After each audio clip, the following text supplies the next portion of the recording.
Eh bien bonjour à toutes et à tous, bienvenue à Wavrechin sous Denain pour la première fête départementale de la France Insoumise.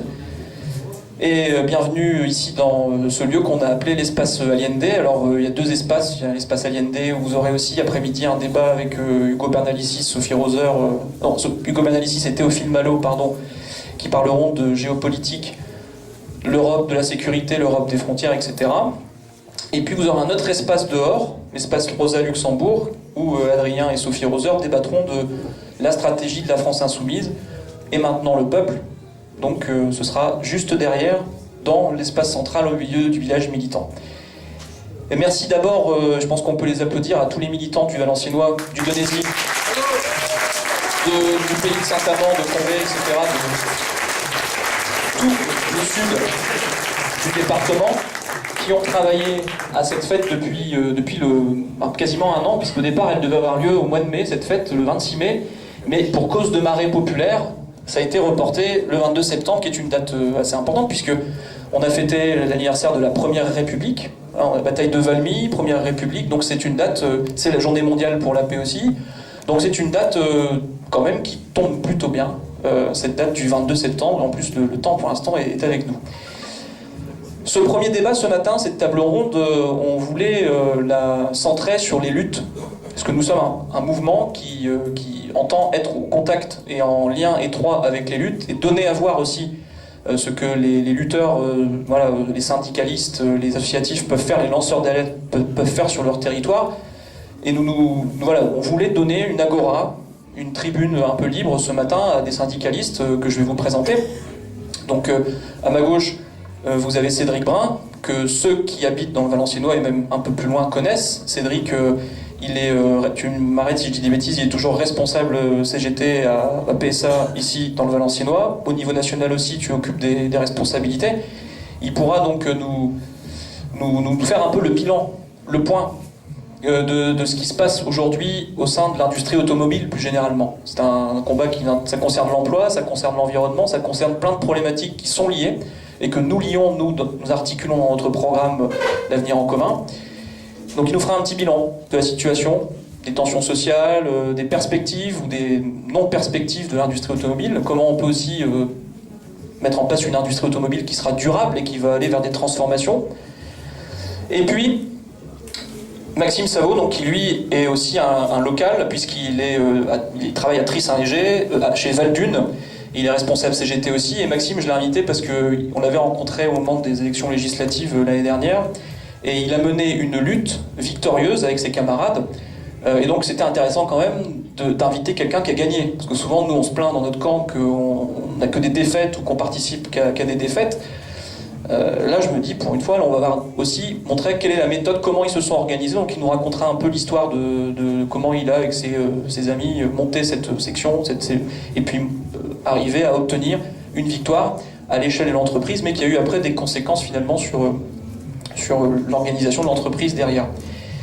On aura aussi Marc Lambert, syndicaliste Sudrail, qui doit arriver normalement, qui interviendra, mais on a aussi de toute façon la présence de Laurent Courtois, aussi issu de Sudrail, qui est animateur du livret transport, qui pourra intervenir aussi si Marc n'est pas là, par exemple, on verra après dans le débat. Et puis, dernière invitée ce matin, Sarah Legrain, qui nous vient de Paris, et qui sera donc ici là pour nous parler aussi de comment on articule les luttes avec lutte quartier populaire, lutte campagne contre la pauvreté qu'on mène aussi, comment on réorganise ces quartiers désorganisés en fait, puisque les gens ne se parlent plus, ne communiquaient plus entre eux. Comment on fait et c'était aussi la question que vous êtes certainement posée chez Valdune, c'est comment on fait pour réorganiser les gens pour gagner.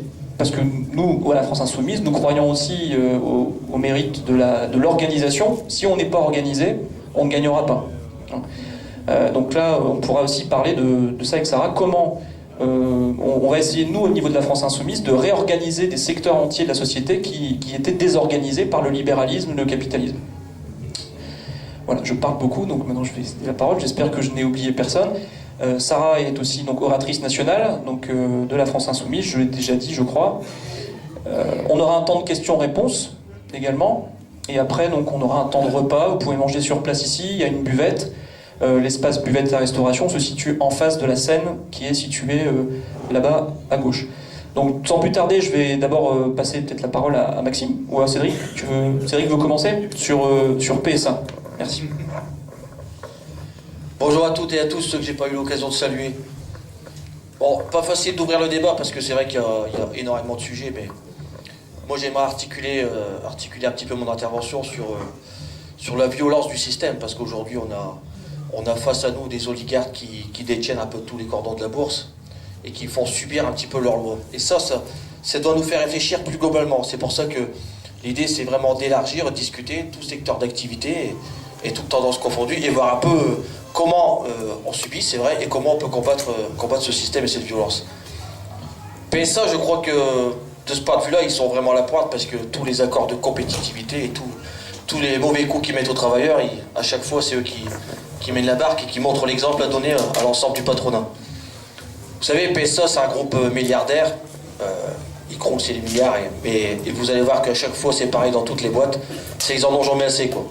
Plus ils en ont, et puis ils vont essayer d'en gratter. Et ça, je vois, ça doit s'articuler en deux choses. C'est notre lutte contre le patronat, parce que chaque euro qu'ils vont prendre, ils vont le prendre directement dans notre poche. Et c'est comme ça qu'il faut comprendre les choses.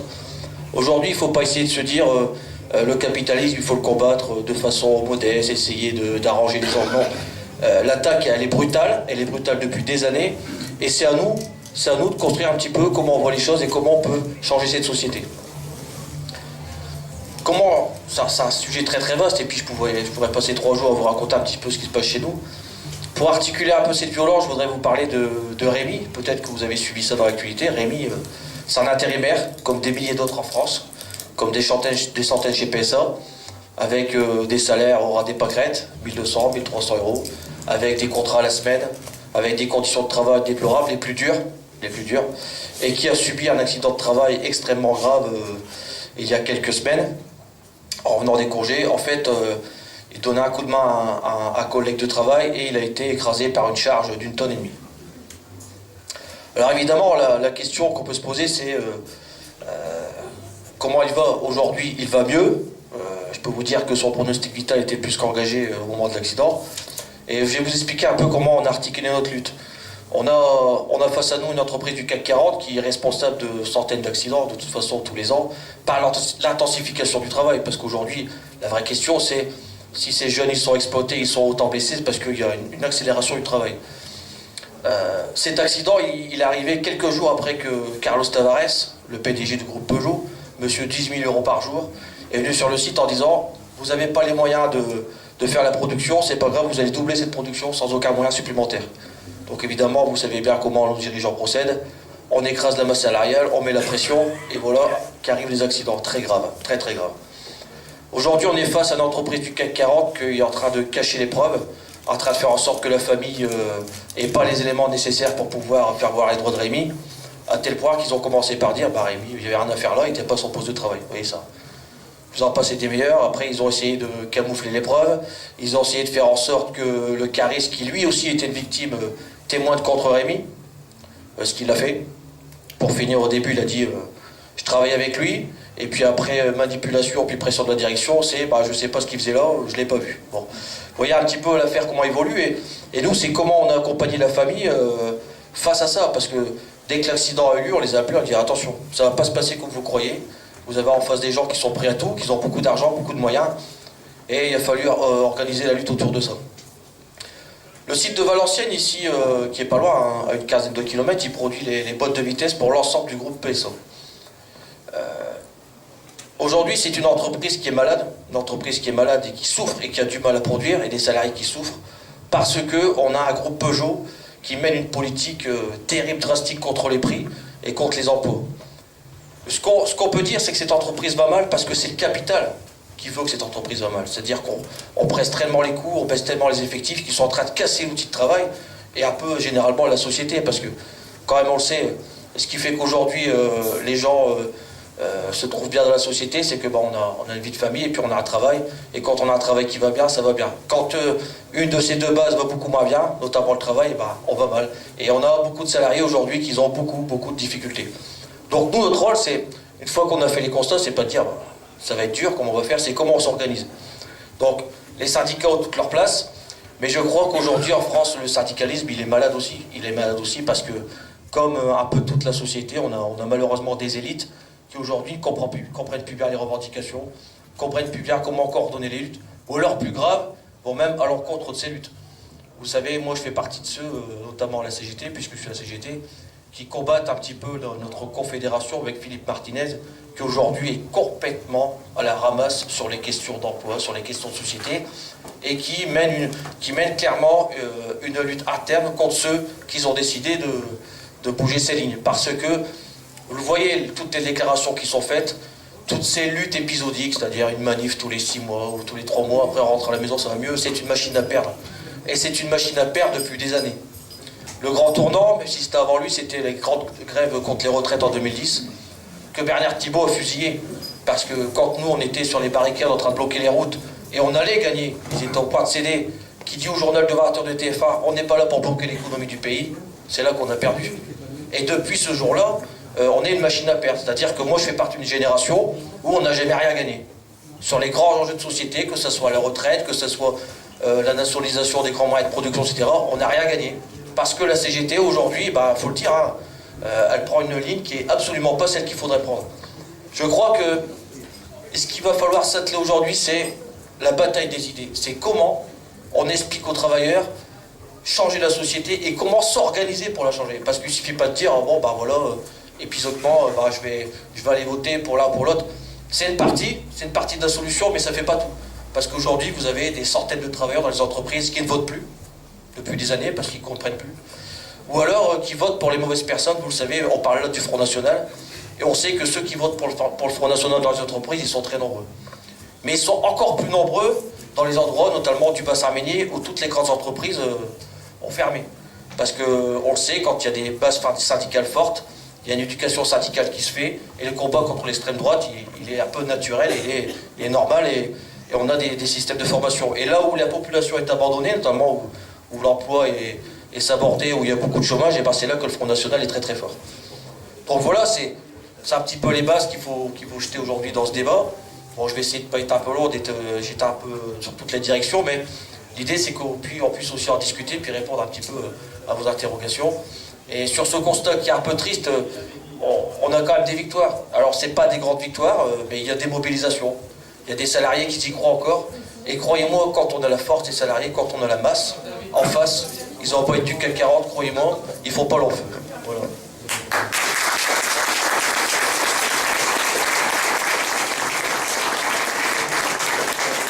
Bien.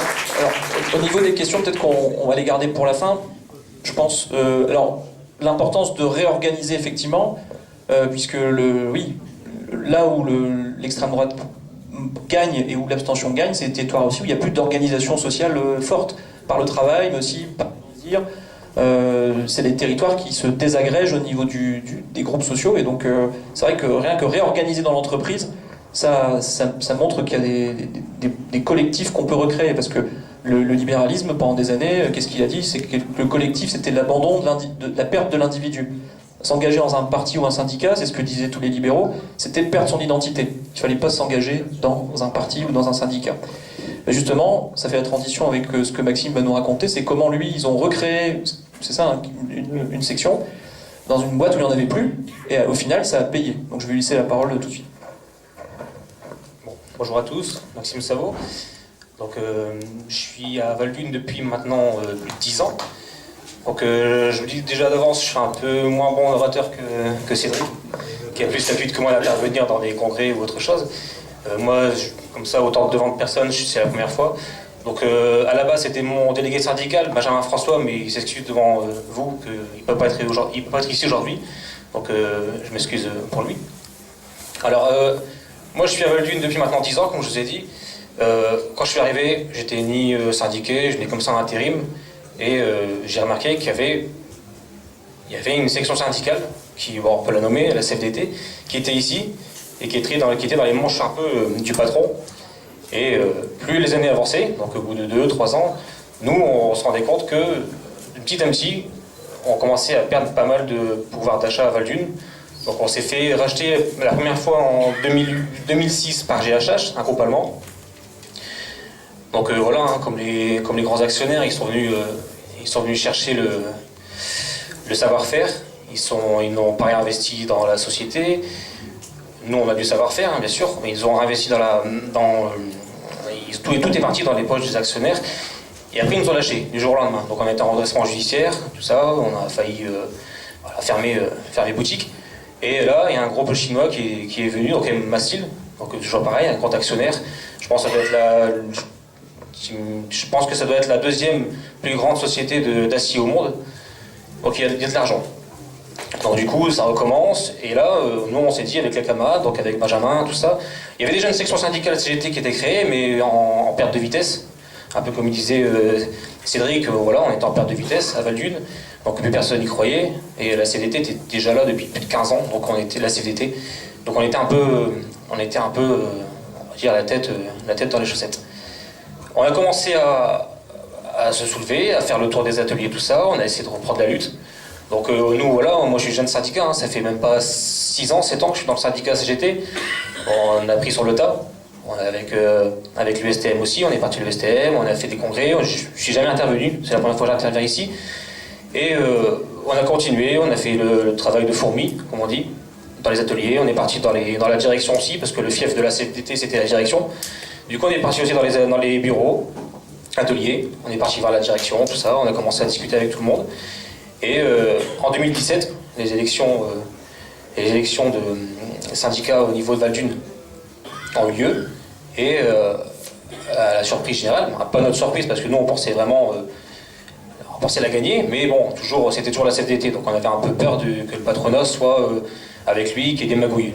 Et finalement, en fait, je pense qu'il y a eu un déclic dans la tête des gens, où leur pouvoir d'achat a diminué, plus d'augmentation de salaire, donc plus de NAO, on va dire négociation annuelle obligatoire dans les ateliers, dans les entreprises, pardon, qui n'avait plus lieu. Du coup, plus rien, plus d'augmentation, plus rien, plus de primes, donc plus de primes quadrimestres, plus de primes d'intéressement, plus rien, alors qu'on continue à faire du pognon avec GHH.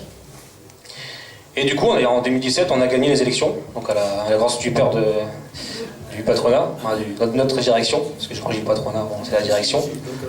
Oui, voilà. Donc la grande stupeur, donc ils ont été un peu tous surpris, donc ça a un peu redistribué les cartes, et d'une belle façon, parce que je viens en fait ici sur la lutte qu'on a faite avec Val-d'Une, où la France Insoumise nous a aussi aidés, bien comme il faut, au niveau médias locaux, La Voix du Nord, tout ça. Donc ça nous a fait pas mal de bien, nous, pour gagner la lutte. Donc il y avait les NAO, donc les négociations obligatoires annuelles, donc en février 2018, et on a décidé de faire une belle rébellion de la base de l'atelier. C'est quelque chose qui n'était plus arrivé depuis mes souvenirs sont bons, en 1998 je crois, ou 99. Donc c'était une belle lutte. La quasi-totalité des ateliers était à l'arrêt, et on a fait perdurer ça pendant quasiment 15 jours. Donc on n'a rien lâché. Donc on ne savait pas comment ça allait se dérouler à la fin, on ne savait pas vraiment si notre perte de salaire, comment on allait faire, les salariés se posaient beaucoup de questions, ça faisait longtemps qu'on n'avait pas fait une lutte aussi grande, donc on a décidé de bloquer les portes, on a décidé de ne plus faire entrer les camions, ou alors des fois de laisser filtrer, pour pas non plus on savait très bien que quand on veut plus faire entrer de camions, la police intervient et ça dégénère. Donc on a essayé de faire ça proprement, intelligemment, avec la France Insoumise aussi qui était là pour nous aider, avec aussi des syndiqués, des autres entreprises, la SKF, puis d'autres, j'en passe, qui sont venus nous aider. La mériterie aussi, la mériterie qui nous a apporté pas mal de vivres aussi, et puis des cahutes pour nous abriter au février, parce qu'en février il faisait quand même des fois -5, -6, le soir, dans la nuit, parce qu'on a fait ça jour et nuit, hein, donc on n'a pas lâché, on était au pied de guerre jour et nuit.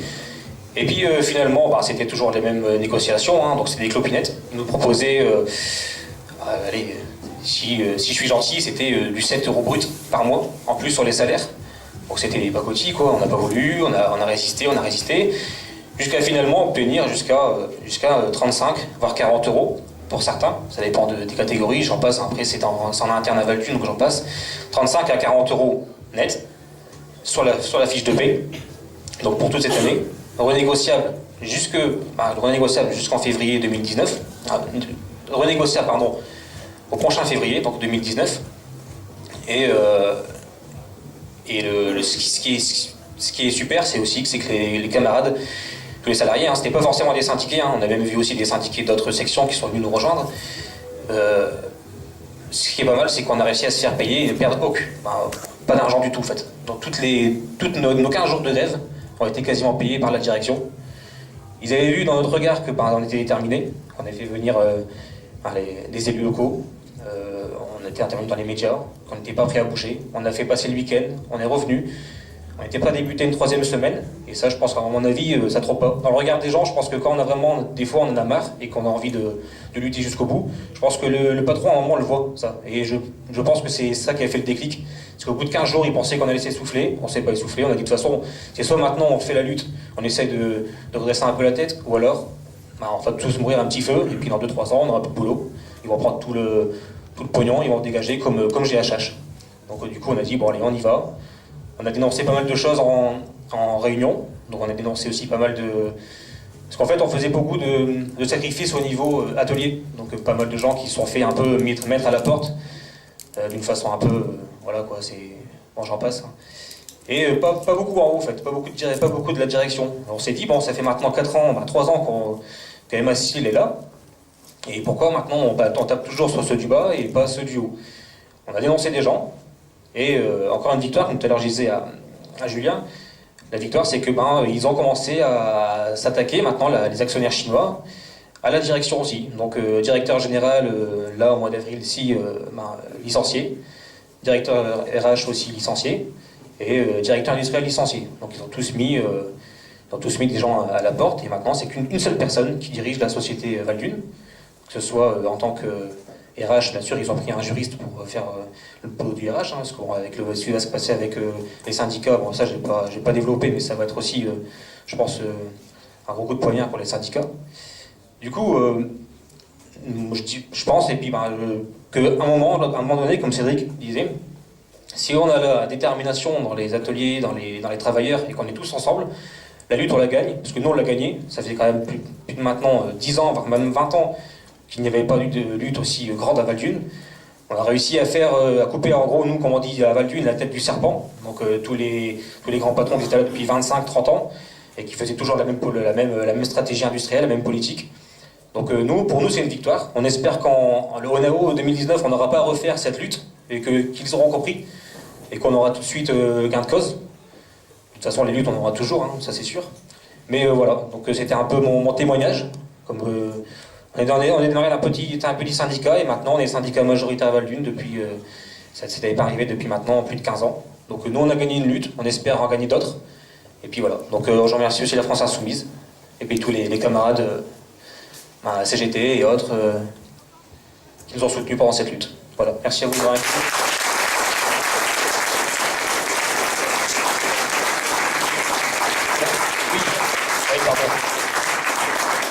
Je dis Valdune, mais bon, c'est vrai que vous connaissez peut-être pas Valdune, donc c'est une usine qui se situe à Tris-Saint-Léger. On fabrique des roues et des essieux de TGV, donc on travaille beaucoup avec Alstom, Bombardier et tout ça, donc c'est dans le ferroviaire. On est encore sur la convention sidérurgie, nous, on n'est pas en métallurgie, on est encore en sidérurgie, une des rares entreprises, je pense, ici dans le Nord-Pas-de-Calais. Voilà, donc on fabrique des roues et des essieux de TGV. Là, on se lance sur le tramway, avec la nouvelle direction qui s'est mise en place, on se lance sur le développement du tramway. Donc voilà. Qu'est-ce que je peux dire d'autre sur Valdune? Qu'on essaie de retrouver notre place numéro 1 en France. Parce qu'avant que GHH arrive, on était numéro 1 sur le secteur ferroviaire, donc tout ce qui était roulant, je parle, donc roues et essieux de TGV. On a même fait tous les rails et tous les essieux et tous les essieux et tous les roues de trains qui sont en grande vitesse sur le sol français, le territoire français national, donc la SNCF. Tout vient de chez Valdune. Et bon, comme je vous ai dit, maintenant, avec la concurrence un peu des pays de l'Est, et moi j'abaisse les prix et puis suivez, sinon vous crevez. Du coup, on essaie de lutter et puis on essaie de s'en sortir comme on peut à Valdune. Donc voilà, merci.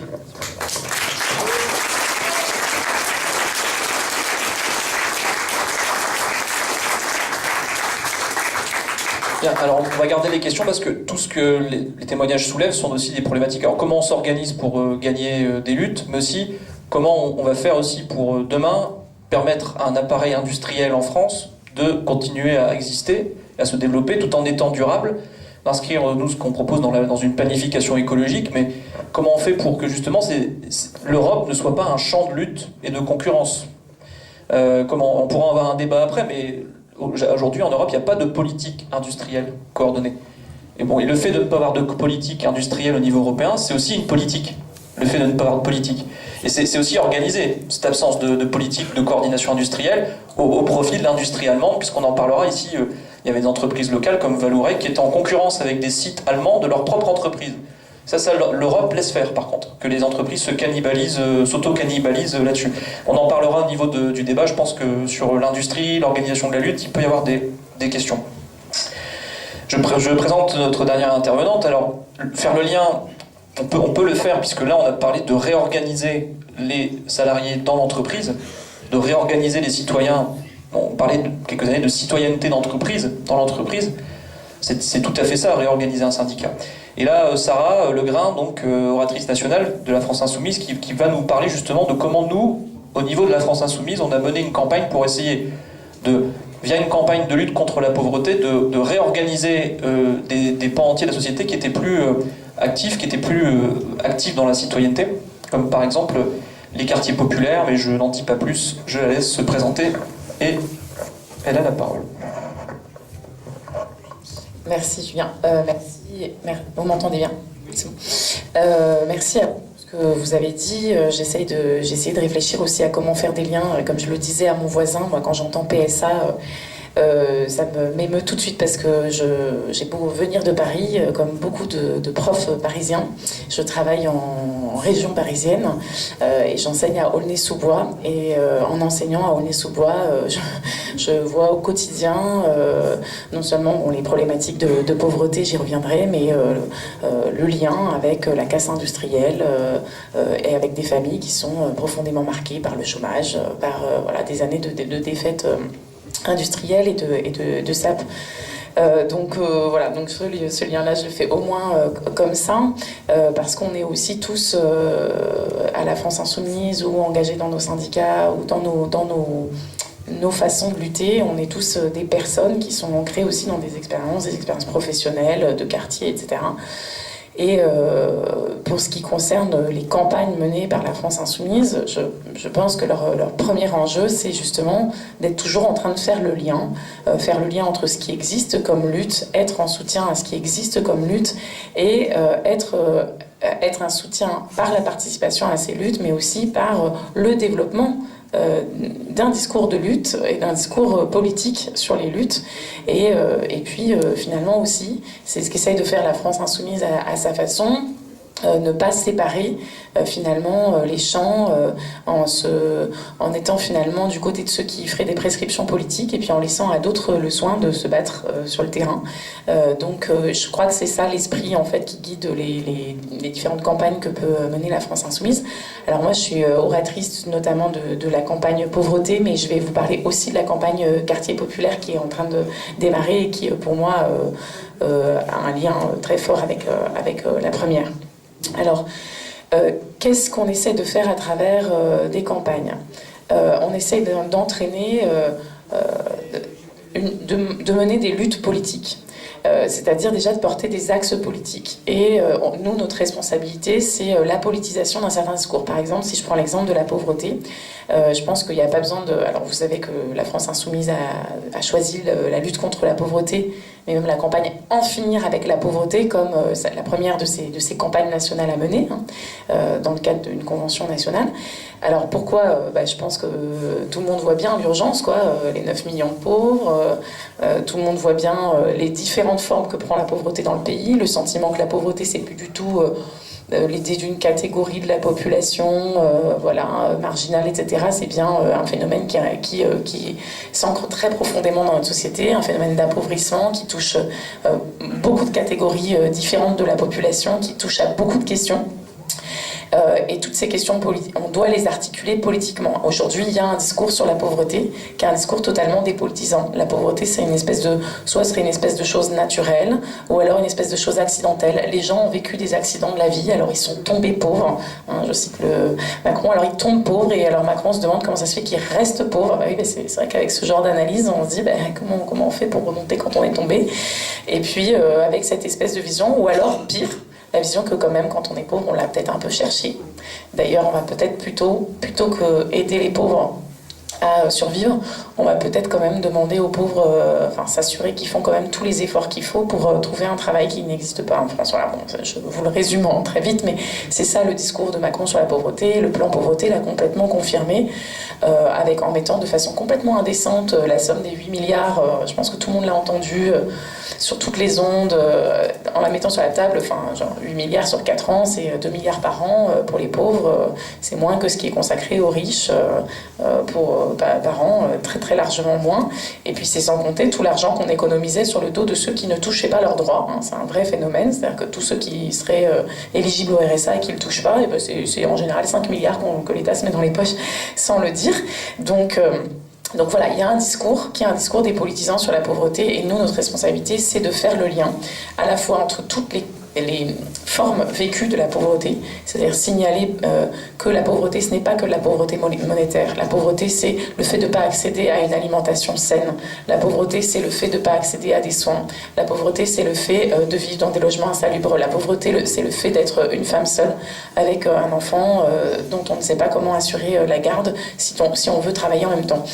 Et c'est tous ces aspects-là qu'il faut qu'on arrive à relier dans une vision politique. Et puis surtout, la pauvreté, elle a une cause essentielle, qui est l'inégalité. C'est-à-dire elle est structurelle dans le pays, et on ne peut pas d'un côté dire je demande aux premiers de cordée, je donne beaucoup aux premiers de cordée, mais je leur demande l'effort, eux aussi, de faire un effort vis-à-vis des derniers de cordée, comme a dit Emmanuel Macron. Sinon, c'est une analyse totalement contraire. C'est plus vous donnez aux premiers de cordée, plus vous avez des derniers de cordée. Et en fait, ce que vous appelez les derniers de cordée, c'est 9 millions, alors que les premiers à qui vous donnez, c'est quelques centaines de milliers de personnes à qui vous donnez encore plus, en somme, que ce que vous donnez pour votre plan pauvreté. Et ça, c'est ce que nous, on doit marteler. Maintenant, les campagnes, c'est pas que des axes, c'est des méthodes. Et les méthodes qu'on a essayé de développer, c'est à la fois le lien avec tous ceux qui mènent la lutte.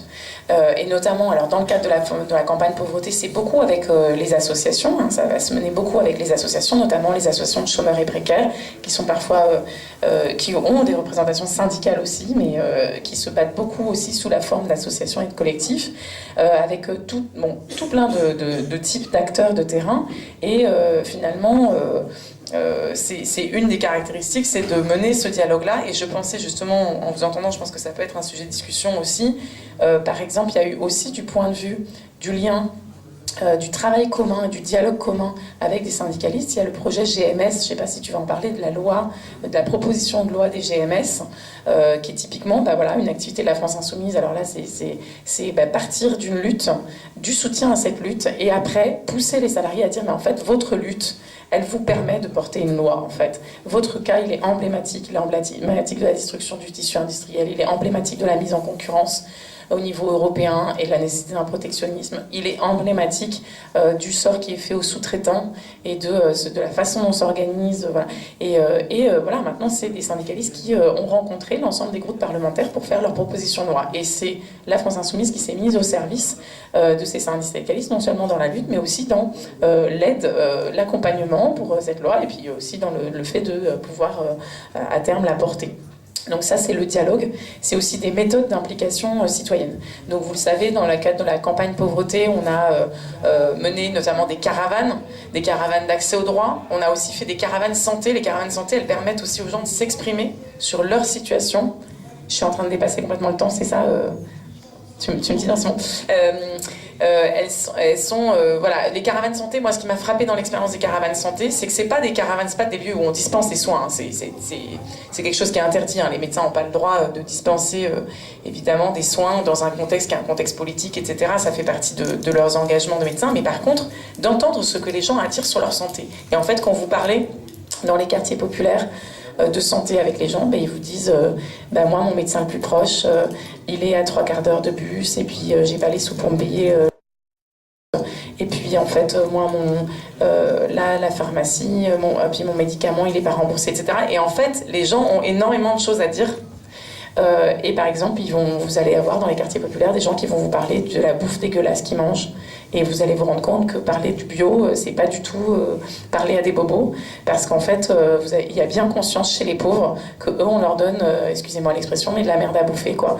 Et que eux, ils n'ont pas le droit, que pour eux, c'est le glyphosate, et ils n'ont pas le droit au bio, etc. Et donc on entend, et donc c'est des questions de santé aussi. Donc c'est des moments aussi de dialogue avec la population, des moments un peu de doléance, et c'est aussi des moments d'accompagnement vers des droits. Vers des droits qu'ont les gens. Souvent, ils ignorent. Ils ignorent quand ils ont droit à ne pas payer pour leurs soins, au tiers payant. Ils ignorent quand ils ont droit au RSA. Ils ignorent quand ils ont droit aux APL, etc. Et c'est ce travail-là de non pas donner, non pas être dans un geste de charité, comme l'a laissé entendre Macron, mais bien être dans un geste de droit et de dire, mais en fait, saisissez-vous de vos droits et on est là pour vous accompagner, pour vous saisir de vos droits. Donc ça, c'est toute une dimension de la campagne pauvreté. Il y a eu aussi la mise en place d'actions de solidarité qui ont posé plein de questions que moi je trouve passionnantes sur le fait de montrer que en fait, si on a un mouvement politique et citoyen qui a une énergie militante à revendre, enfin même pas à vendre en fait, à donner pour le coup, eh bien pourquoi ne pas aussi se mettre au service d'actions de solidarité? C'est-à-dire qu'on sait toutes les limites de la charité, on sait que les associations, elles, souvent se battent justement pour ne pas être réduites à un travail de charité, on sait tout ça. Et pourtant, on a aussi des assos qui nous disent comment est-ce que je distribue mes petits déjeuners aux migrants demain, comment est-ce que je fais un stock de fournitures scolaires pour des enfants de familles pauvres, etc. Et en fait, de se dire, à un moment, on peut aussi se mettre au service dans le respect de ce que font les associations. On ne mélange pas les genres, c'est-à-dire qu'on les laisse aussi faire tout ce travail de lien avec la population qu'elles savent faire, mais on leur demande de quoi avez-vous besoin et est-ce que nous, on peut aider au moins mettre notre énergie militante au service de ces besoins. Et ça crée des liens parce que tout d'un coup, vous voyez des associations qui s'étonnent de voir que vous êtes capable de rester toute une après-midi sur une place à collecter, à trier des affaires qui sont les affaires dont elles ont listé les besoins et qu'elles viennent anonymement récupérer après parce que notre but n'a pas été de mettre le nom d'une association à côté de la France Insoumise, notre but ça a été de leur être utile. Et ça crée des liens, ce qui fait qu'ils viennent aussi nous faire des reproches, nous dire « Ah ouais, mais c'est trop caritatif, votre truc. On devrait faire des choses, des fêtes, avec aussi les personnes en situation de pauvreté qui viendraient participer. » Et moi, je dis « Mais parfait, mais dans ce cas-là, co-organisons. » Et voilà, et c'est comme ça aussi, progressivement, en étant frustrés de cette séparation des champs, qu'on arrive à essayer de voir ce qu'on peut faire ensemble. On a aussi beaucoup été dans une démarche d'audition d'associations, de liens, d'écoute de ce qu'elles avaient à dire sur leurs besoins, sur leurs diagnostics. Là, le plan pauvreté, on va essayer d'écouter ce que les associations, le diagnostic qu'elles font, au-delà de ce qui est repris dans la presse. Donc voilà, ça fait partie des travaux. Sur la question des campagnes quartiers populaires, alors il y a un livret qui s'appelle Quartier populaire, quartier solidaire. C'est un peu comme la pauvreté, les quartiers populaires, ça touche à tout. C'est-à-dire que qu'est-ce que c'est qu'un quartier populaire? C'est comme qu'est-ce qu'être pauvre? Si vous lancez le débat, en fait, vous n'arrivez jamais à une solution. Par contre, tout le monde voit bien ce que c'est qu'en fait la relégation de certains quartiers. Et moi, je la connais bien, pour le coup, par exemple, dans l'exercice de mon métier, je l'expérimente. Il y a une démarche qui est mise en œuvre par le livret Quartier populaire de grandes rencontres nationales des quartiers populaires. Alors l'idée, c'est que ces rencontres nationales, il y a une première étape à Épinay au niveau national, avec des gens, donc si je dis national, c'est bien que l'idée c'est que ce ne soit pas des gens que d'Épinay et de la couronne parisienne, pour le faire bref. Les quartiers populaires, il y en a dans toute la France, et l'idée c'est qu'il puisse y avoir des gens de toute la France qui viennent.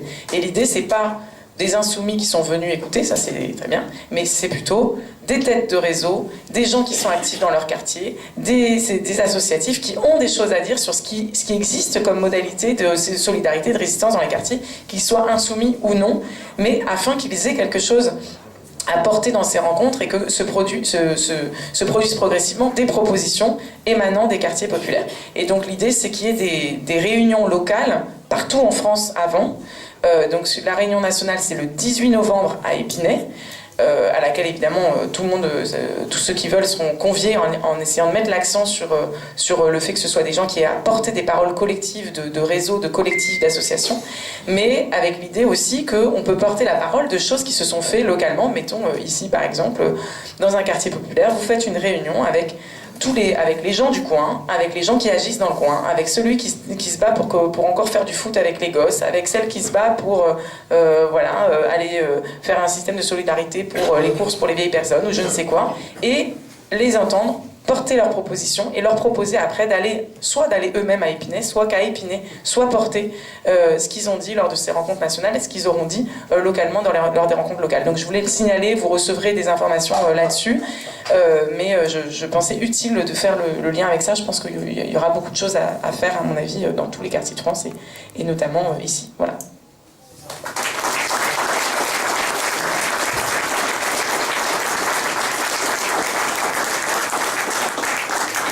Merci. Alors c'est vrai que nous nous inscrivons dans une démarche à la France Insoumise de co-construction. On construit avec les acteurs.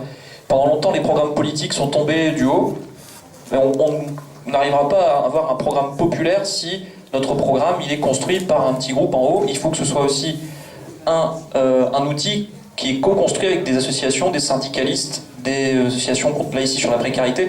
Le projet de loi GMS qui a été porté aussi avec les syndicats, Laurence Pache, etc., est une co-construction. Hein, on construit avec ceux qui sont les premiers concernés de la loi. Et ça, ces ateliers des lois qu'on essaie aussi de mettre en place sont des outils de réimplication populaire. Juste avant de passer aux questions, j'accorde déjà, petite annonce quand même technique, il y a eu 2 véhicules qui bloquent l'accès de la grange qui est juste à l'entrée. C'est un 307, c'est bon, par contre la Picasso immatriculé dans le 78. Picasso immatriculé dans le 78. J'ai l'immatriculation, mais comme on est en direct sur Facebook, je vais quand même pas vous donner. Ah, on a trouvé la Picasso, c'est bon. Donc le fermier à pouvoir, parce qu'il y a aussi des agriculteurs dans le Valenciennois. C'est pas qu'une terre industrielle, c'est aussi une terre agricole. Hein. Souvent, on pense que c'est que des usines.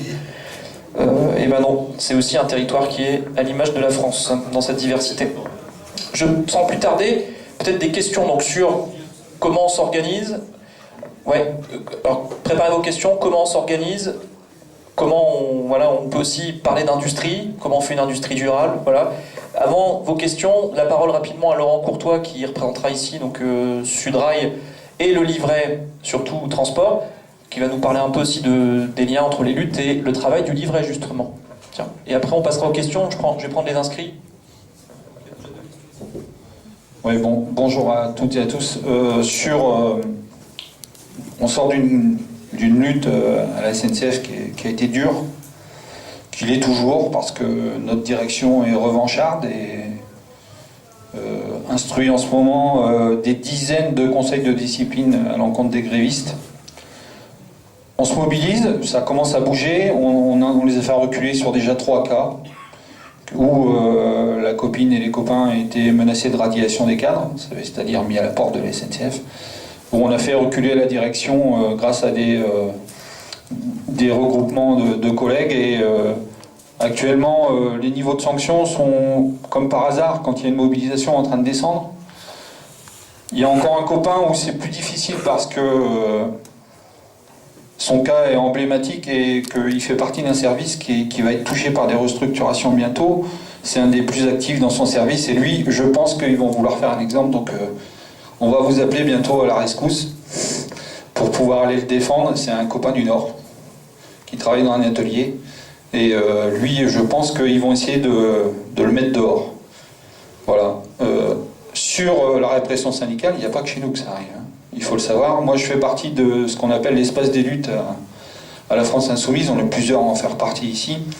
Et des luttes en France, il y en a beaucoup. Énormément. Et il y a celles, ce que moi j'appelle les luttes invisibles. D'ailleurs, je suis en relation avec pas mal de copains qui ont créé un collectif là-dessus. Les luttes dans les petites boîtes, où il y a des fois moins de 10 salariés, ça arrive. Et il y en a beaucoup, actuellement. Parce que les petites boîtes, comme les petites communes, comme les petites structures sont touchées par ce qu'on appelle l'austérité. Et on oblige quasiment ces gens-là à se mettre au ras des pâquerettes au niveau des prix en installant partout de la sous-traitance. Ces petites boîtes sont des boîtes bien souvent qui ont des carnets de commandes remplis par la sous-traitance. Il faut le savoir. Donc ils sont sous la pression des gros groupes.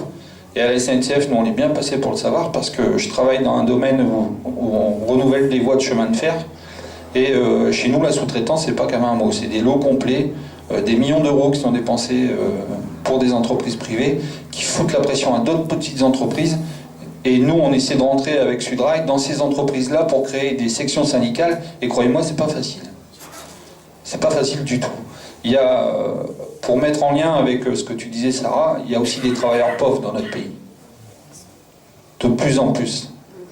Et je crois qu'on devrait avoir une attention un peu plus améliorée envers ces gens-là. Parce que ces gens-là, en fait, ne peuvent plus vivre de leur travail. Comme beaucoup de salariés dans notre pays, mais les 3/4 sont des précaires, avec des contrats à durée déterminée ou des contrats à temps partiel. Beaucoup de femmes, énormément de femmes.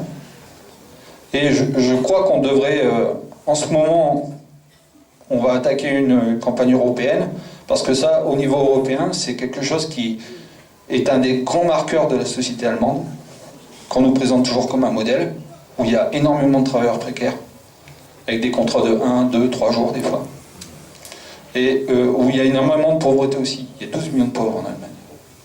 Ça, personne ne vous le dit. Mais il y a 12 millions de pauvres en Allemagne. C'est un pays qui a choisi, plutôt que d'émanciper son peuple par le travail et par un travail qui lui permette de vivre décemment, qui a choisi la pauvreté. Pour faire face à quoi? À la prochaine réforme qui va nous arriver sur le coin de la tête, pour faire face à des retraites par capitalisation. C'est les fonds de pension qui sont derrière tout ça. Et vous verrez que le lien est très facile à faire avec ce que le gouvernement Macron va nous présenter bientôt, la retraite par points. C'est exactement ça. C'est un affaiblissement du niveau de retraite qui permet à des gens qui ont déjà des biens ou qui spéculent en bourse de s'enrichir. La France les dérange dans ce modèle-là. En Europe, on dérange parce qu'on a un modèle, nous, qui est toujours par répartition et qui est basé sur la solidarité nationale. C'est le dernier pays d'Europe qui est comme ça. Il faut quand même le dire. Et donc, forcément, les deux choses vont être liées dans les mois qui viennent. Le combat sur les retraites et la campagne européenne. Et moi, je crois que c'est le sujet qu'on doit mettre en avant pour éviter les sujets déviants sur l'immigration qui permettraient à nos adversaires de la peste brune là, de continuer à progresser. Parce qu'ils ne sont pas morts, il faut se le dire aussi. Une dernière chose, je suis bien content qu'il y ait un copain de Val-d'Une qui soit là parce que j'ai travaillé en gare du Poirier pendant quelques années et je me suis occupé des wagons qui sortaient de cette usine-là. Il y avait 5 voies, ce qu'on appelle des voies de service sur le côté, on sortait des trains de là. Tout passe par camion. Et ça aussi, c'est la dimension écologique que nous devons remettre au goût du jour. On y travaille avec les copains du livre et transport. On a des sujets pas loin de chez nous, et j'y viendrai peut-être ce soir pendant la présentation sur la ruralité, qui peuvent aussi nous aider à diffuser notre programme. Je pense à la filière bois, à la forêt de Mormal, qui est pas très loin d'ici. Je suis de la Vénois, donc les problématiques de la ruralité, je les connais un peu. Et une proposition, Sarah, puisque tu t'occupes des quartiers, c'est pourquoi pas faire cette fameuse réunion nationale avec des gens de la ruralité, parce que les problématiques sont les mêmes. Les services publics ont disparu. Et les gens sont dans les mêmes panades. Au niveau des soins, on a des déserts médicaux partout dans les campagnes. Et ce qu'on nous propose actuellement avec le fameux plan santé, là, c'est une catastrophe, quoi. Parce qu'on va abaisser le niveau de compétence des soignants. Alors que dans la ruralité, plus qu'ailleurs, on a besoin de soins, parce que la population, malheureusement, est vieillissante, puisque les jeunes partent travailler dans les centres urbains. On a un vrai souci à ce niveau-là, et je pense que ça, le fait de réunir des ruraux et des gens des quartiers populaires, ce serait une super idée. Voilà, merci.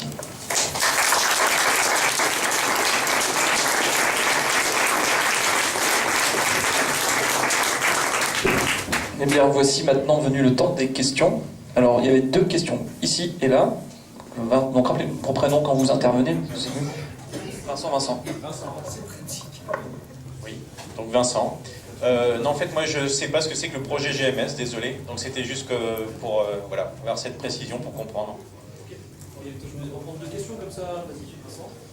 Alors oui, c'est pas forcément une question, mais c'est un complément par rapport à ce qu'aux camarades de la SNCF étaient intervenus, notamment sur la répression syndicale. Effectivement, c'est super important par rapport aussi aux camarades de Valdune et aux camarades de PSA qui sont intervenus aussi. C'est un point central qui explique en partie justement l'affaiblissement du mouvement militant, syndical et politique dans son ensemble. J'aimerais juste avoir des précisions par rapport à ta situation où tu disais que tu avais à Valdune, ta section avait remporté les élections face à la stupeur d'une direction. J'aimerais savoir comment s'est exprimée la stupeur de ta direction. Je m'explique. Moi, je suis militant syndical à la CGT dans une grande collectivité. On est dans la même situation que toi. On a été minoritaire pendant des années et depuis 2 ans, nous sommes majoritaires dans toutes les instances représentatives du personnel. Et comme par hasard, les relations avec notre direction se sont tendues, avec concrètement des menaces de sanctions, des convocations à la DRH à la moindre ambiguïté dans nos activités. Je parle aussi, alors je profite que Julien soit présent, parce qu'on se rend compte qu'on n'est pas dans une situation isolée. Moi et Julien, entre autres, on a soutenu 2 de nos camarades militants qui sont sous le coup de sanctions disciplinaires au CHR de Lille.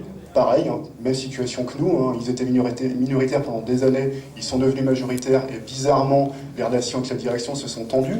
J'ai entendu parler, alors je ne sais plus qui avait exprimé le mot, d'une direction ou une gouvernance revancharde. Alors, le sentiment que j'ai, c'est que c'est pas revanchard. On a face à nous une direction qui de toute façon se fout éperdument des syndicats, qui n'a pas envie de comprendre ce que c'est qu'un syndicat, qui finalement nous considère comme des empêcheurs de tourner en rond. Et justement, moi j'aimerais, au regard de ce contexte-là, savoir quels seraient les éléments, les solutions à apporter pour que justement cette répression cesse et justement qu'on puisse mener des luttes victorieuses. Voilà. Alors on va déjà prendre 2 questions, je prépare avec les autres. Donc Sarah peut-être pour expliquer GMS, puis après peut-être Maxime ou Cédric si vous voulez. Oui, j'en profite pour rebondir sur ce que disait Laurent, t'as parfaitement raison. D'ailleurs, c'était un oubli de mon propos sur la campagne pauvreté, l'axe ruralité, on l'a beaucoup creusé aussi en essayant de faire des caravanes rurales. C'est beaucoup plus compliqué pour des questions en fait de densité de population. C'est très compliqué d'organiser la ruralité, alors qu'en même temps, il y a beaucoup de réseaux de solidarité dans la ruralité. Et moi, j'aurais envie de proposer, notamment à Laurence Page, qui s'occupe aussi de ces questions de ruralité, d'essayer de faire aussi des rencontres nationales de la ruralité. Je pense que ça vaudrait vraiment le coup. Sans doute que ça croiserait des questions des quartiers populaires, mais pas seulement. Enfin voilà. Mais je trouve que c'est une excellente idée. Et sur les travailleurs pauvres aussi. C'est-à-dire que quand Macron dit, bon déjà, il suffit de traverser la rue pour. Mais quand il dit. Bon, voilà. Mais quand il dit qu'il propose un RSA qui sera conditionné, c'est-à-dire que c'est un changement radical, qui sera conditionné à la recherche d'emploi, etc., il oublie juste, il parle de la pauvreté, il oublie juste qu'il y a 1 million de travailleurs pauvres en France. Et que les emplois qui sont proposés, s'ils sont souvent refusés, parce que c'est des emplois de jours, enfin, c'est des emplois précaires, c'est-à-dire que c'est refusé parce que c'est des offres qui ne permettent pas de vivre. Voilà. Donc, et tant qu'il n'y a pas ces offres-là, évidemment, et donc ça rejoint la question, effectivement, de la casse industrielle. Et donc, sur la loi GMS, c'est plus précisément sur la question de la responsabilité des donneurs d'ordre vis-à-vis des sous-traitants. Voilà, parce que le cas, alors j'en parle, c'est pas moi qui en parlerai le mieux, du cas GMS, mais vous voyez la question du sous-traitant lâché en rase campagne, alors qu'on aurait très bien pu décider qu'il n'y aurait pas de fermeture, et puis alors bon, ça va avec les questions de délocalisation aussi, mais la loi elle est vraiment sur la question de la responsabilité du donneur d'ordre vis-à-vis du sous-traitant. Et en fait, une telle loi, elle repense complètement autrement. Elle pense le rapport de domination entre les entreprises elles-mêmes et elle porte justement autre chose que cette logique soit de mise en concurrence forcenée, soit de domination à travers une chaîne de commandes et à travers le principe de la sous-traitance. Voilà. Et donc elle est portée par les syndicalistes de GMS. Alors je ne veux pas en dire plus, enfin j'ai cherché sur mon téléphone pour vérifier qu'il y avait bien, il y a quelques vidéos déjà dessus, etc. Donc on peut pas tout, j'imagine que tout, voilà. Mais on peut trouver en tout cas des informations sur ce projet et il y a eu des rencontres avec tous les groupes parlementaires pour en discuter. Voilà. C'est une boîte qui était à la souterraine, dans la Creuse. Ouais. Oui, 250 emplois, enfin voilà, un bassin où vous saccagez, vous poussez au chômage une part très très importante de la population active du coin.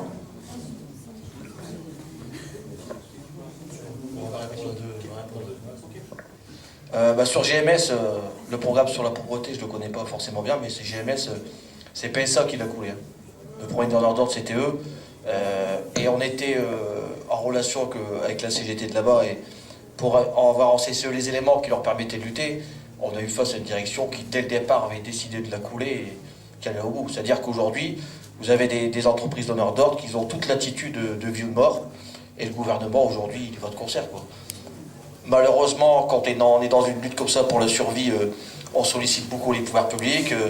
J'ai vu récemment quelques déclarations sur Valorec où on sollicite le président de la République pour sauver Valorec. Enfin, il faut comprendre une chose, hein, c'est que malheureusement, à ces niveaux-là, ils sont complices et ils sont même, enfin, ils espèrent, ils sont même complices de ces fermetures. C'est-à-dire qu'il y a tout un programme économique qui est construit au niveau de l'Europe et qui fait qu'aujourd'hui on le subit. Il ne faut pas croire une seule seconde que c'est un ministre ou un intervenant local ou quoi qui va pouvoir empêcher cette fermeture. Il y a deux mois loin, la loi, voilà, l'interdiction des licenciements, etc. Bref, on pourrait développer. Et puis il y a une lutte surtout massive de l'entreprise, mais aussi de la population, parce que on le voit qu'en entreprise, même de taille qu'on peut dire moyenne ou raisonnable, ferme, c'est tout un tissu économique qui meurt. Hein. Et ça, c'est les commerces qui fonctionnent moins bien, c'est les gens qui sont au chômage, c'est la multiplication des travailleurs pauvres, parce que du coup, après, c'est tous ces travaux précaires qui restent à prendre. La pauvreté des travailleurs, on la connaît aussi chez PSA. Hein. Je vous le disais, à une époque, sur l'exemple de Valenciennes, on était 2200 CDI. Aujourd'hui, on est moins de 1500. Et il y a à peu près, en moyenne, 300-400 travailleurs précaires. Et cela depuis des années. C'est-à-dire que vous avez des gens qui prennent des postes à des salaires qui sont vraiment, pour certains, quasiment la moitié des titulaires. Vous voyez. Et vous avez régulièrement PSA qui crie au scandale, comme régulièrement, dernièrement, on fait un job dating parce que les pouvoirs publics ne font pas leur boulot, on ne trouve pas les travailleurs. Et pourtant, on a plein de boulot à donner. Hein.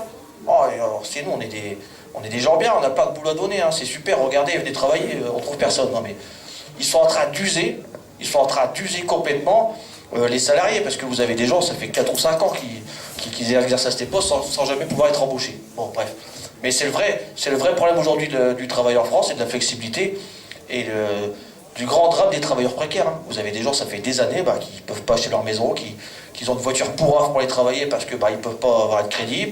Ils ont leurs enfants qui sont aussi précarisés parce que malheureusement, comme les salaires ne sont pas réguliers avec des périodes de chômage, les enfants subissent avec une éducation qui ne peut pas être de bon niveau. Parce qu'on peut dire ce qu'on veut aujourd'hui en France, si on n'a pas des revenus importants, l'éducation en pâtit directement. Ça fait aucun doute et c'est prouvé, je crois que tu peux en parler avec moi. Sur la répression syndicale, sur les directions revanchardes, quand est-ce que ça va s'arrêter et comment ça va s'arrêter, ça s'arrêtera jamais. Jamais. Et il faut pas, entre guillemets, il ne faudrait pas que ça s'arrête, parce que le jour où le syndicaliste d'un seul coup, sa direction est conciliante avec lui, c'est qu'à mon avis, il y a un problème. C'est-à-dire qu'il ne doit pas être dans la bonne voie. La seule fois où il baisse un peu la garde, la direction, c'est quand ça mobilise. Là, comme disait le copain, c'est l'exemple de la SNCF. Hein. C'était l'exemple pour tous et suivi par tous les syndicalistes de France. Enfin, voilà, une lutte qui continue et qui doit continuer, même si c'est vrai qu'en ce moment, c'est un peu en stand-by.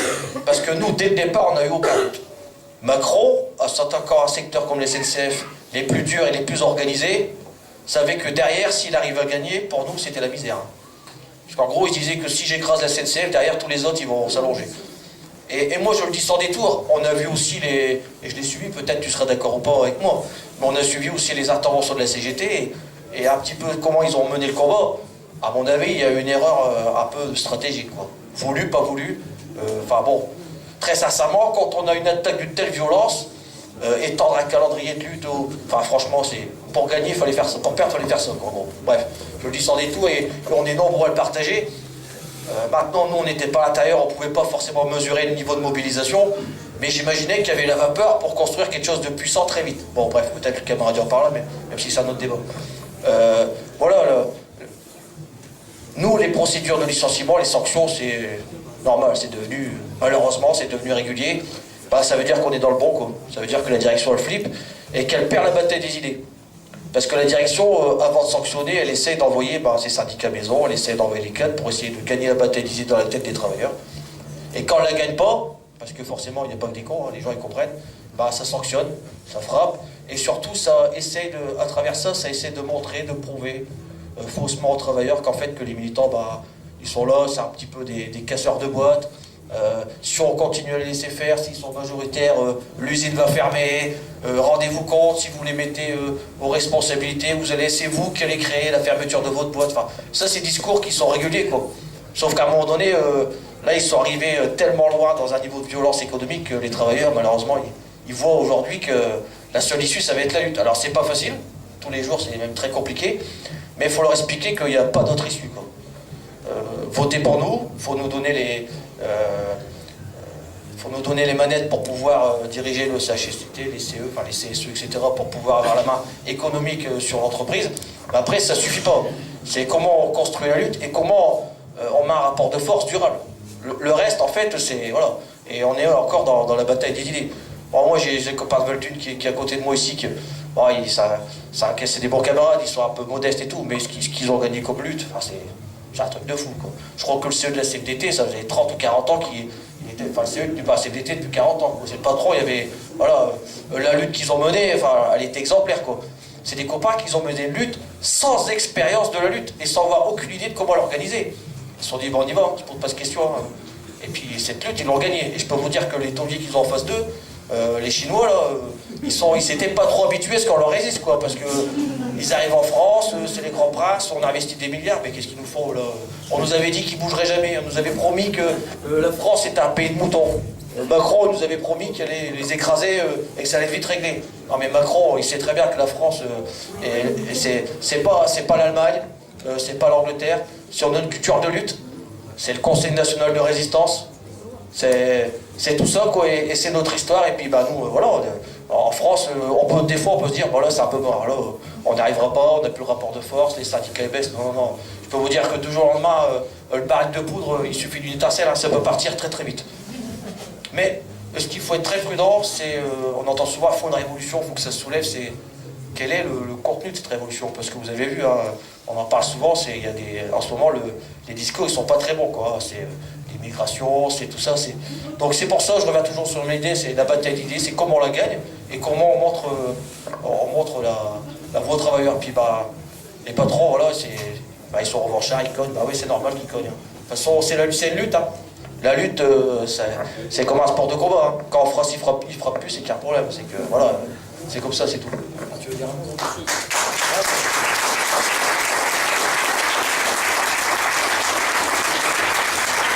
Oui, bon, je pense que Cédric a un peu tout dit sur la question. Par contre, je veux intervenir, c'est parce que sur la question, tu m'as dit comment ça s'est passé avec ma direction, comment ils ont accepté le changement comme ça du jour au lendemain. Donc la première chose, c'est que l'ancienne direction, parce qu'il faut parler d'ancienne direction, hein, nous a mis des bâtons dans les roues, elle nous a mis en justice par rapport au poste qu'il faut laisser maintenant aux femmes.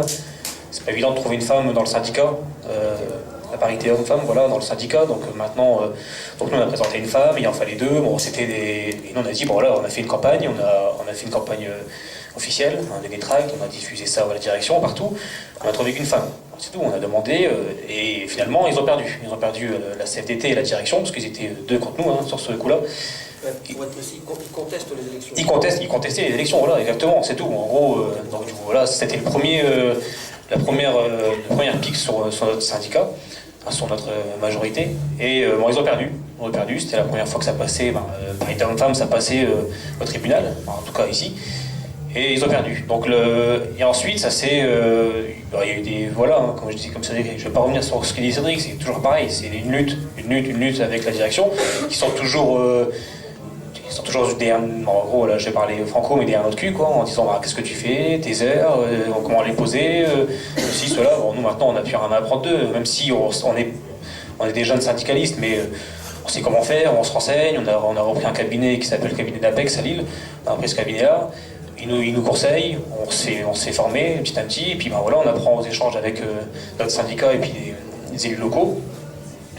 Et bizarrement, on a continué, mais je pense que je reviens sur ce que Cédric disait, dès qu'on a un mouvement de lutte, mais qu'on est soudés, c'est-à-dire que nous, en fait, maintenant, à Valtune, le camarade de la SNCF, il disait qu'il a travaillé à côté au Poirier. Avant, c'était quand même une société où c'était quand même assez uni, il y avait quand même des grosses luttes aussi.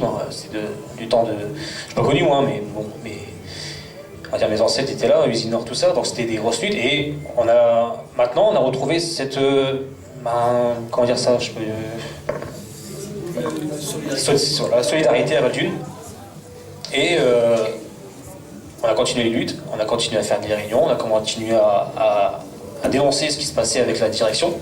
Ça continue hein, avec les Chinois. Hein. Et les Chinois n'ont pas été habitués à ça. Ils sont arrivés, ils ont dit bon voilà, il n'y aura jamais de lutte, il n'y aura jamais de rébellion. Et c'est arrivé ici en février où on a fait la belle lutte. Et voilà, je vous ai dit, encore une victoire. Moi je pense que c'est une petite victoire hein, ou une grosse victoire, je sais pas, après c'est aux autres d'interpréter, c'est un début, mais voilà, les Chinois sont arrivés, ils ont dit bon voilà, il y a quelque chose qui ne va pas, les salariés sont toujours en colère, ça ne fonctionne pas, on ne redémarre pas. Il y a quelque chose qui se passe. Et là, récemment, je vous dis, ça fait même pas 2 mois de ça, direction générale, directeur général depuis 25 ans, RH depuis maintenant 7 ans, directeur RH et directeur industriel sur le côté quoi. Donc c'est encore une lutte de gagner, j'espère que ça va continuer, j'espère qu'ils vont continuer à nous entendre. Mais les Chinois, je pense qu'ils sont là, nos actionnaires chinois, ils commencent à avoir un peu les jetons de ce qui se passe à Val-d'Une, et ils pensent... Maintenant, ils sont au courant que s'il faut bouger, on va bouger. Et j'espère que ça continuera, j'espère que d'autres sociétés seront dans le même cas que nous. Nous, on essaie de remonter la porte petit à petit, je pense pas que ça va se faire comme ça du jour au lendemain, mais on lutte. Travail de fourmi. On sait que maintenant, les bureaux sont un peu, et beaucoup maintenant avec nous, ce qui ne se passait pas avant. C'était le fief de la CFDT. Et maintenant, ils sont avec nous. Les idées, on essaie de leur faire voir que nous, on est attachés à notre boîte. Pourtant, moi, je suis pas là depuis des années, je suis là depuis 10 ans, ma boîte, je suis attaché à ma boîte, et on leur fait comprendre à la direction et aux Chinois. Maintenant, on a essayé de prendre une interprète chinoise pour dialoguer avec directement le directeur chinois, parce qu'on essaie de passer au-dessus du directeur maintenant de Val-d'Une. On essaie directement d'aller avec les Chinois, et on essaie d'avoir une interprète chinoise, et on exprime ce qu'on veut, et on leur fait comprendre que nous, on est là, juste pour sauver la société, et sauver les emplois à Val-d'Une, et refaire repartir le fleuron de Val-d'Une comme il était il y a plus de 20 ans, 25 ans. Voilà. Et maintenant, il se calme. Au niveau de la répression, ça commence à se calmer, mais parce que la direction générale est partie. C'était pas comme ça il y a quelques mois. Il y a quelques mois encore, on disait qu'il y avait des licenciements, il y avait des mises à pied, voilà quoi, donc c'était compliqué. On n'a pas besoin des patrons. Non, c'est vrai. On peut passer directement. Donc voilà, merci.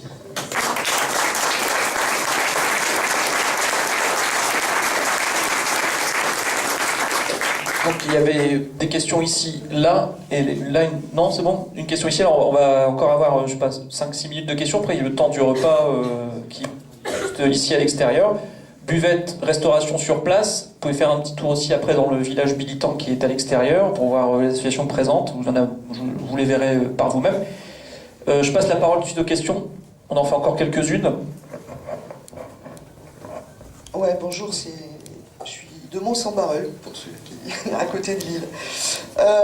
Alors moi, c'est pas tout à fait une question, c'est peut-être plus aussi un témoignage un peu complémentaire, puisque d'un secteur extrêmement différent, je travaille à Pôle emploi. Je suis syndicaliste depuis longtemps, etc. Bon, bref. Donc la précarité, nous on connaît, et on connaît même de l'intérieur, puisque maintenant le grand truc, après, donc il y a déjà 4000 postes en moins, alors on sait toujours, mais on sait qu'il va y avoir encore d'autres postes en moins. Et il n'y a plus de contrats aidés, parce qu'on tient quand même, on tenait aussi avec ça, et on a remplacé les contrats aidés, je voulais quand même le dire, ça me fait du bien, donc je vais le dire, avec les fameux contrats civiques. Alors voilà, donc maintenant, ce qu'on propose à notre jeunesse, mais c'est engagez-vous, soyez dans l'humanitaire, ça me fait mourir de rire, et donc Pôle emploi, on en a, je sais plus, 5000, même peut-être plus, enfin c'est vraiment très très important, et on a des agences, et donc, dans le Nord en particulier, puisque c'est là qu'il y en a le plus, qui peut avoir 7 à 8 contrats civiques, et la première personne donc voit un demandeur d'emploi qui arrive à Pôle emploi, et ben c'est un petit jeune, un contrat civique, qui est censé l'aider pour s'inscrire sur les bornes digitales. Donc ça je le dis partout parce que ça me rend dingue, et ça rend dingue aussi nos collègues, hein, mais tout le monde, sauf qu'on arrive à avoir les chefs d'agence qui disent si on les a pas, ils le disent aussi, on ne tient pas. Voilà. Donc ça veut dire aujourd'hui, on a un système d'accueil qui repose là-dessus. Alors quand moi on me dit oui mais c'est super, c'est notre DRH la première fois qu'elle nous a présenté ça, donc moi j'étais secrétaire du CE à l'époque, elle nous a dit non mais c'est une vraie opportunité, c'est extraordinaire. Donc je lui ai juste dit j'espère que vos enfants, je sais qu'elle avait des enfants qui commençaient à être grands, j'espère que vos enfants, ça sera le premier job qu'ils feront. Il faut quand même savoir le contrat civique, ils n'ont pas de contrat de travail, ils n'ont pas de salaire. Ils n'ont pas de ticket resto, ils n'ont pas de mutuelle, ils n'ont pas l'aide au transport, ils n'ont rien. C'est les esclaves du 21e siècle. C'est une honte, mais vraiment une honte, et c'est pas suffisamment dénoncé. Moi, en tout cas, je veux pas que mes gosses ils démarrent leur vie professionnelle par ça. Mais c'est pour vous dire, la précarité, et la grande précarité, eh ben, elle est aussi à l'intérieur de ceux qui sont censés aider déjà les précaires. Alors, vous imaginez. Ce que je voulais dire, alors le RSA, l'offre raisonnable d'emploi, ça je vous l'ai dit aussi, bon ça fait des années que ça existe, hein, mais déjà pour proposer 2 offres d'emploi, alors déjà offre raisonnable, on ne sait pas ce que c'est, personne n'a la définition, mais alors en plus pour qu'on en propose 2, il va falloir se lever de bonheur, hein, parce que déjà on voudrait bien les avoir. La majorité des offres, alors je ne suis pas venu avec les chiffres, j'aurais dû, mais des offres précaires, il n'y a que ça, enfin c'est ça quand même la grande majorité des offres. Et effectivement, on comprend bien qu'il y a des gens qui les refusent, mais c'est pas vrai en plus, les gens ils les refusent pas. Enfin, c'est ça qui est terrible, quoi, de penser ça. De toute façon, alors ils sont sur des 300 000, 500 000 offres d'emploi non pourvues. Ouais, d'accord, mais enfin plus de 3 millions de chômeurs quand même. Hein. Donc même si si elles sont toutes pourvues, à un instant T, 3 millions moins de 300 000, il en reste quand même encore un certain nombre au chômage. Donc ils arrêtent de nous bassiner avec ce truc-là. J'avais noté la précarité, voilà. Alors, et le dernier truc, la dernière insulte qu'on a, nous on l'a vraiment reçue en tant qu'accompagnateur de personnes en recherche d'emploi, la phrase de Macron sur « vous avez qu'à traverser la rue, moi je vais vous en trouver du boulot ». Ça veut dire quoi? Bon, c'est tout, on n'a qu'à... Enfin, c'est terminé, quoi. Vous traversez. Donc c'est la grande blague, vous imaginez comment ça peut se décliner chez nous voilà. Et comment on va en prendre plein la gueule, y compris par les demandeurs d'emploi qui, dans leurs grandes difficultés, font pas toujours le discernement nécessaire. Et les premières lignes, c'est Pôle emploi qui reçoit encore du public que le matin, hein, parce que l'après-midi, il faut prendre rendez-vous. Parce qu'on a fermé aussi, hein, parce que franchement... recevoir les gens toute la journée, ça n'avait pas d'intérêt. Il faut responsabiliser, il faut éduquer les chômeurs, il faut les rendre responsables de leur recherche d'emploi.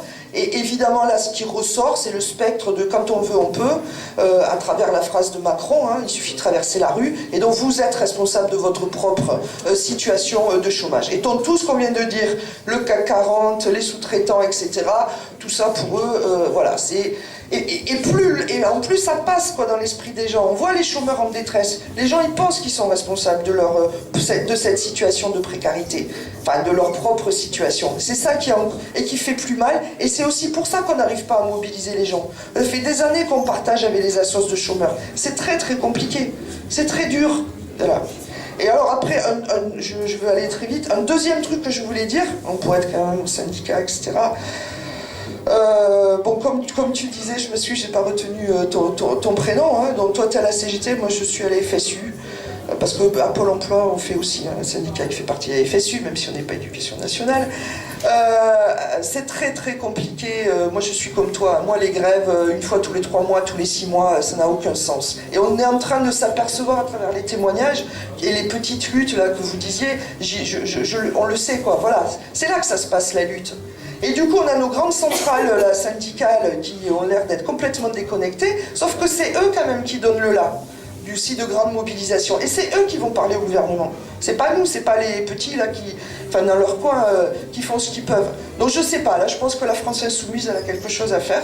Après j'ai pas la solution, mais je partage et je voulais vraiment témoigner aussi de cette réflexion et des difficultés qu'on a avec les dirigeants des grandes centrales syndicales où à un moment on se demande où on est, quoi.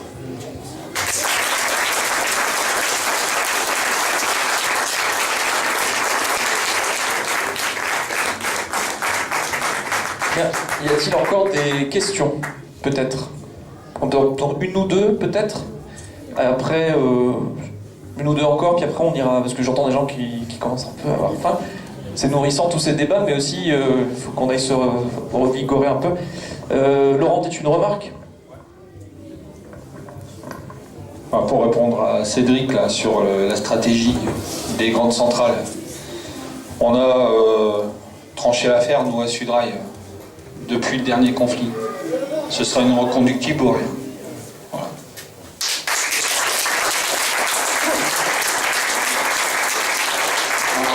On a eu ce qu'on appelle chez nous un conseil syndical, c'est parce que chez nous on ne fonctionne pas forcément comme à la CGT, c'est les sections qui décident et après on se met d'accord dans un grand conseil national et de là part la décision collective. On a fait le bilan de ces 2 jours de grève tous les 5 jours. Et puis bon, on arrive au bilan que tout le monde a vu, quoi. C'est que le mouvement s'est essoufflé et qu'il n'y a pas eu une volonté délibérée et affichée des confédérations d'aller vers une convergence. Le rôle de la France insoumise, à mon avis, c'est ça. C'est de créer la convergence. Parce qu'on se rend bien compte que les dirigeants des confédérations ne sont pas dans le même registre. Et c'est pas insulter les copains d'un syndicat que de dire ça. Moi, je m'adresse aux militants sur le terrain. C'est à eux qu'il faut s'adresser. Parce que, avec la nouvelle loi de travail, vous allez voir que les confédérations vont en prendre un bon coup dans l'aile. Le nombre de permanents va baisser drastiquement. Avec les CSE, on va perdre... il y a 424 000 délégués actuellement sur tout le territoire, dans toutes les boîtes. On va en perdre 200 000. Il faut connaître les chiffres, quoi. Et savoir ce qui va se passer derrière. Ça veut dire que tu ne pourras plus faire fonctionner ton CHSCT. Parce qu'il n'existe plus, il est fondu dans le CSE. Même si je pense qu'on peut s'organiser à l'intérieur des CSE pour en remettre en route, le problème c'est que le CHSCT actuellement c'est la seule instance qui peut aller lester en justice. C'est ça qu'ils voulaient faire en fait. Ne plus pouvoir donner la possibilité aux structures syndicales et aux salariés en fait d'aller lester en justice contre la décision patronale. Voilà ce qu'ils voulaient faire. C'est ça qu'il y avait dans la loi de travail. C'est pour ça que j'en veux beaucoup à mes amis socialistes d'avoir permis d'arriver jusque-là. Voilà. Sur le syndicalisme en général, il faut savoir ce qu'on veut. Soit on veut un syndicaliste d'accompagnement, soit un syndicaliste de lutte. Perso, j'ai choisi.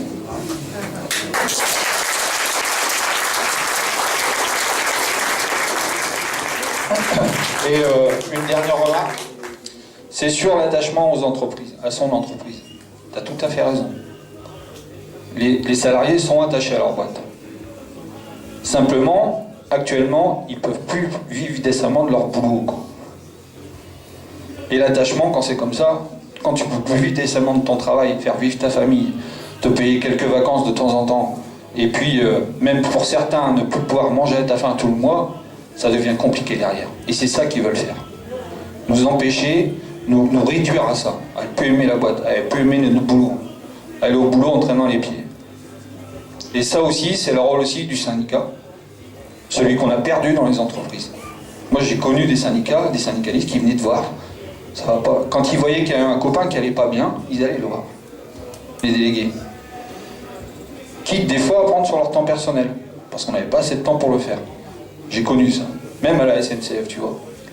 Et dans les petites boîtes, c'est 10 fois pire. Il faut se le dire. Et nous aussi, les groupes d'action de la France Insoumise, on a ce rôle-là aussi à jouer. Quand eux peuvent plus, il faut être suffisamment en relation avec eux pour nous y aller. Et c'est comme ça qu'on va réussir. Voilà.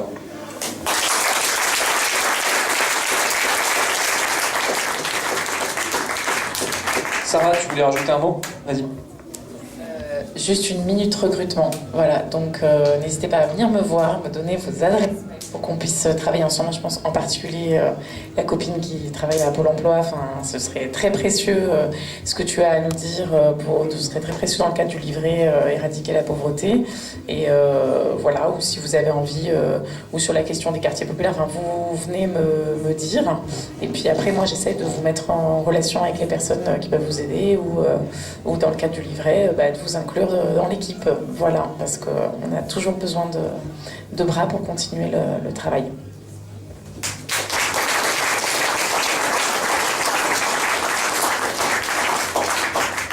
Alors, y a-t-il encore des questions? Sinon, je vous rappelle peut-être rapidement le programme de cet après-midi. Donc, 2 débats.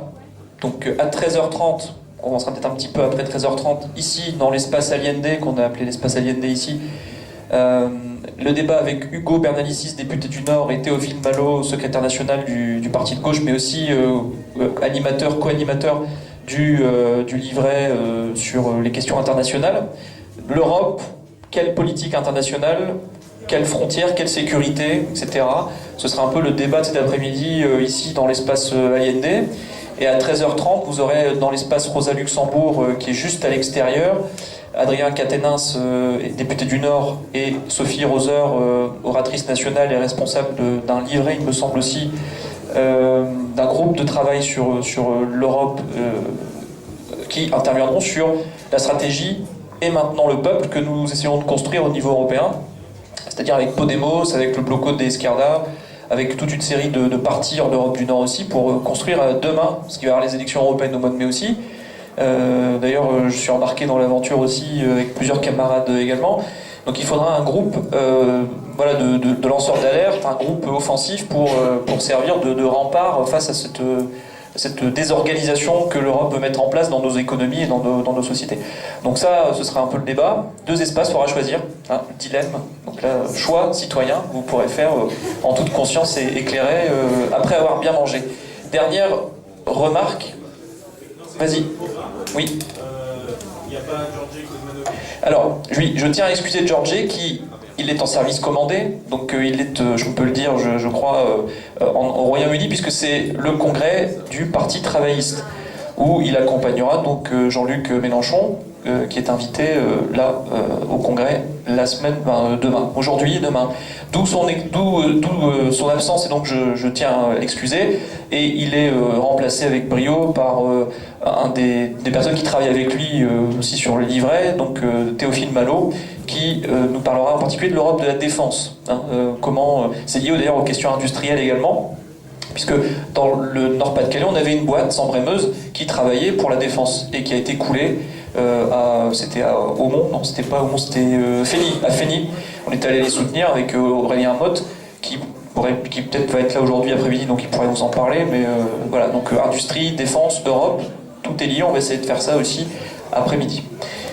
Et je vous rappelle donc qu'il y a un match de foot historique à 15h45 sur le terrain Socrates que nous avons juste derrière, entre la FIFA équipe locale qui reçoit et le FISC qui vient, donc qui est le football, la France Insoumise Sporting Club de Lille, et la FIFA qui est donc France Insoumise Football Association, l'équipe locale. Donc on crée un championnat insoumis. On vous invite donc à créer aussi vos équipes. Ça permettra aussi après d'aller jouer contre des équipes de village, des équipes de quartier, pour rentrer autrement que avec un tract. On discute, on passe un bon moment et puis on fait un match de foot. 15h45. Oui. Oui. D'accord. Donc ici, ce sera bien le débat avec Hugo. Et dehors, l'espace avec Adrien et Sophie. Voilà. Bon appétit, merci à vous. On peut continuer les débats à la buvette et au...